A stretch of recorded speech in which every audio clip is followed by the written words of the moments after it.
ایک سے ایک حسین، ان کے ساتھی بھی ایسے ہی تھے۔ میں اپنے آپ کو بہت کمتر محسوس کرنے لگا۔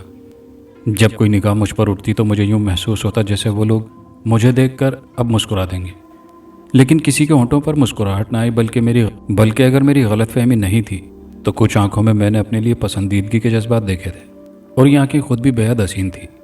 ایک ویٹر میرے پاس پہنچ گیا اور اس نے میری میز کی طرف رہنمائی کر دی۔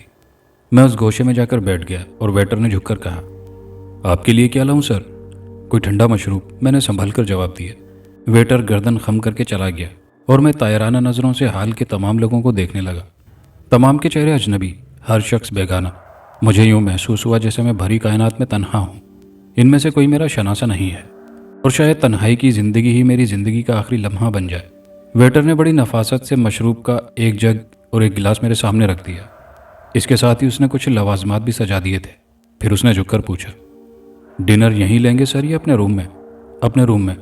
نہیں، میرا مطلب ہے یہیں ہال میں۔ ٹائم؟ ویٹر نے اپنی لفٹ بک نکال کر کہا، 9:30 بجے، میں نے جواب دیا، اور ویٹر گردن خم کر کے چلا گیا۔ میں آرکسٹرا کی دھنیں سننے لگا۔ زندگی کس قدر خوبصورت ہے، نہ جانے یہ کون لوگ ہیں جنہیں یہ سب کچھ حاصل ہے۔ مجھے اپنی بستی یاد تھی، اس کے بعد کی دنیا یاد تھی، فیض خان کا گھر یاد تھا، ریاض خان یاد تھا، اور اس کے بعد بہت سی یادیں میری زندگی سے چپکی ہوئی تھی۔ وہ سب ایسے نہیں تھے۔ میں نے ان میں سے کسی کو اس عالیشان ہوٹل جیسے کسی ہوٹل میں جاتے نہیں دیکھا تھا۔ شاید یہ شہری دنیا ہے، مجھے اس دنیا سے روشناس ہونا پڑے گا، کوئی طریقہ کار دریافت کرنا پڑے گا اس کے لیے۔ لیکن کیسے کروں، کیا کروں؟